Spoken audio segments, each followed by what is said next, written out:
So renewables are still a small part of Canada's energy supply, but the sector out there, it's growing. And as we continue our climate change series in our backyard, the CBC's Cameron McIntosh takes us to a remote First Nation in Manitoba. The community there sees green energy's potential to help drive down carbon emissions and at the same time, make some cash.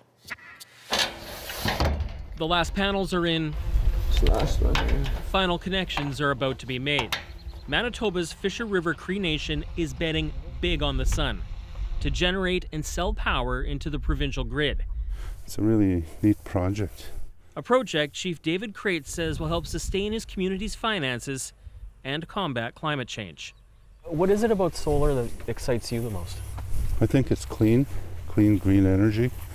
And what comes out of it is, long term, is sustainable energy.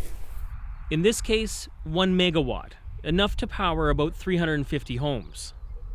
For all of its promise, solar does have some challenges. One of them is scale. It can take up a lot of room. At this latitude, to produce 1 megawatt of electricity requires more than 3,000 panels spread over 2.5 hectares.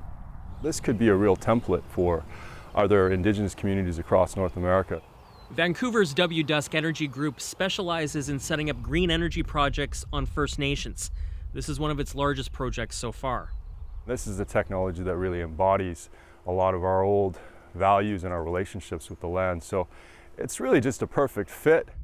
Solar is being used in some remote communities currently reliant on diesel. The hope is this can prove scale, but there are limitations.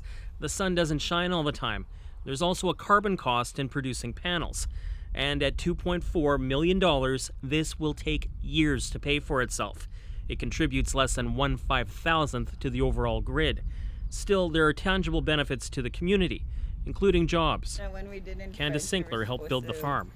That's the way of the future, as they say, and it's going to benefit everybody. I think it creates a sense of pride for our members, knowing that we have this particular development. Do you see solar sustaining this community at some point? Actually, it's solar, and we're looking at battery storage as a component, but we're also possibly looking at small wind. Long-term goal is to basically, we want to power the community up and create our own utility. Next month, they'll flip the switch. Cameron McIntosh, CBC News, River Cree Nation.